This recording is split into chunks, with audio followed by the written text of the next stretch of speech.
Hello there, my name is Dan with Rocketry Reviews. So today we're going to be going over our whole weather balloon flight and just like an analysis and everything that went on. So it's a different type of video today, but same good old content. So let's get started. So before we get into anything, if you guys haven't seen the full unedited flight of our weather balloon, I highly recommend that you guys go check that out. It's a 360 video of the launch the flight from launch all the way to the landing. So if you guys haven't checked that out, card in the upper right hand corner. But anyways, let's go all the way back in time to October 31st, and that is when we reached that ultimate goal of 100 subscribers. And at 100 subscribers, we decided that we were going to do a weather balloon project, and we started our work then. So we started on our high altitude data logger, and we started making that, which we live streamed, by the way. So if you're interested in all the videos, all the live streams that we did, there's another card in the upper right hand corner where you can find our entire progress so far from start to finish.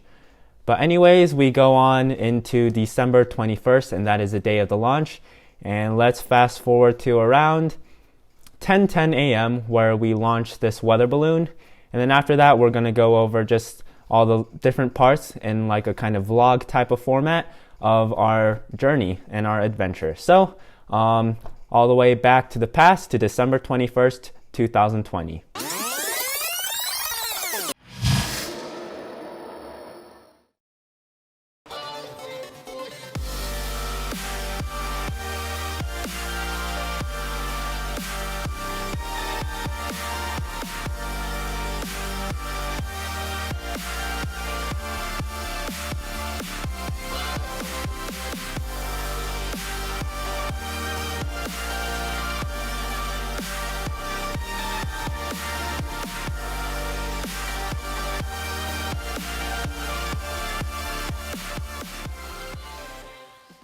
Hey everyone, we just launched the balloon and we are in our car ready to track. Andres, you wanna? Yeah, so we just launched the balloon. It took way longer than we had expected, and we had a couple complications, but you'll see some of the footage. The launch was really cool. We got all the GPS working, so now we're gonna start driving where we think it's gonna land and hope for the best. So we got here at 6:30 a.m. and we launched at, what time was it? We launched like only 30 minutes ago, so we launched at like 10, so it took us like 3.5 hours to get everything ready. Yeah, especially because our 3D printed gimbal broke, so we had to do some... Well, the 3D printed gimbal didn't break, the hot glue Yeah, did. the hot glue broke, so we're on our way, we're in the car, we're gonna go try and find this thing, so yeah. Alright, stop right there. So as you heard before, the gimbal actually broke while we were trying to launch it. We got to the launch site at around 6:30 a.m. and we were planning on launching at 7:30, but right when we started filling the balloon, we tried attaching the spot GPS to the gimbal, and the gimbal just broke, and we had to fix it, which took about 30 minutes. So pro tip here, if you're trying to use hot glue on your weather balloon flight, that's not a good idea because it's not going to work in those cold temperatures. So that took us a while, so we actually ended up launching at 10:10 a.m. So if you're wondering what the gimbal is for, it keeps the spot GPS upright because it doesn't work when it is upside down. So if the thing landed upside down, then the spot GPS or the spot gimbal would actually orient the GPS the right direction. So that's one of the main drawbacks with the spot GPS. So anyways, back to the vlogging. Alright, update here. It's been about, what, an hour 30 minutes? An hour 30 minutes. An hour 30 minutes, an hour 40 minutes after the launch, and the spot went out of signal and we stopped getting tracks, which was expected. But we should be getting one soon, and we're hoping, and so fingers crossed, hopefully we get this thing and this track start coming back. So yeah. we'll have to see. The next time it'll get a track should be pretty soon. Like if it's into signal range again, it'll probably get another track in about 4 minutes, so fingers crossed we get another then, and if not, in 10 minutes. So yeah, we'll keep you guys updated. Very suspenseful, so yeah. All right everyone, we have amazing news. We got the GPS coordinates of the spot for the landing, and we got another track, so we know that it landed, which is amazing. So that means we are going to be able to recover it. However, on the contrary, it is pretty far into a forest, and we may not have enough daylight today to be able to recover it today, but we will get it someday. So yeah, we're getting it sooner or later. From our current position, it's about an hour away, along with some hiking. And hopefully, maybe we'll get it today, but it's very unlikely. But that's fine. We got the signal. We're good. We're gonna get it sooner or later. Feels amazing. Yeah, it's awesome. All right, yeah. Back to you, future Dan. All right. So when we got that track, it was around 12:30 p.m. and we determined it was like an hour 30, 2-hour drive from our current location. So we got there at around 3 o'clock, and we figured out it was around. We drove around for a bit because we wanted to find the closest way we could get there because it was out in the middle of nowhere. And we found kind of a route, I guess, and then we determined that it was like a 6-mile round trip hike with like 2,500 foot elevation gain, and it gets dark around 5 o'clock. So we couldn't make it before dark, and it's totally unsafe because there's bears and things out in those mountains. So we headed back home and researched like the fastest way to get there, or the closest we could get there. That way we wouldn't have to hike as much. And we got in contact with a local person that lived there because it's out in the middle of nowhere. And he actually let us use his property as like a starting point for our hike. So we started the hike. It was a total hike of 9.2 miles with like 2,500 feet of elevation gain in snow. And at least there was a trail there. So we got in the car around 6:30, drove for 2 hours, got there around 9 o'clock. And started hiking at around 9. We got to the end of the trail at around 11 o'clock. So we got to the end of the trail. Well, not the end of the trail, but we got to a point in the hike where we were directly across from the payload.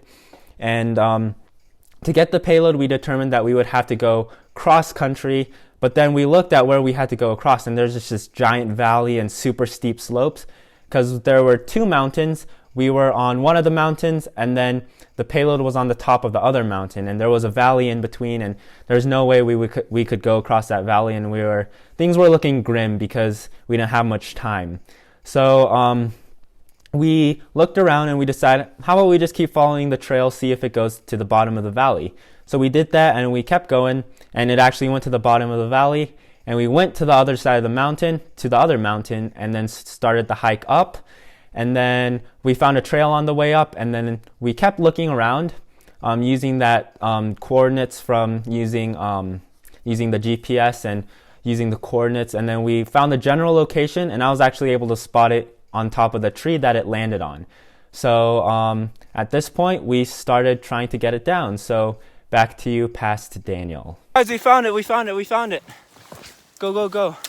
Be careful, though. Yeah. It's in a tree there. Wow, good job, Daniel. Yeah. Congrats. This is the terrain here, guys. It's pretty janky. All right, I'm heading out. I'll keep you updated. Why is it beeping? Andres, get your backpack out. Let's get organized. This is where it is, guys. Yeah. Right there. I don't know if you can see that, but I'm gonna take my coat off. The chute release didn't work. Of course it didn't, man. This is 9,200 feet. Look at the balloon, though. Look at that. Wow. Yeah. All right, go now. Payload down, but the chute release is still stuck there. Okay, cool. So, Andres, say cheese. All right, see you guys. So as you saw in the video, the chute release didn't open, and there's a reason behind that. The chute release is set to release at 1,000 feet above the launch zone. So the launch was at 7,200 feet above sea level, and it was set to launch or release at 8,200 feet above sea level. But the landing zone where it landed was 9,500 feet above sea level, so it never had the chance to open. So that tree actually saved us from damaging or possibly damaging any equipment on there. At the same time, however, the tree also screwed us.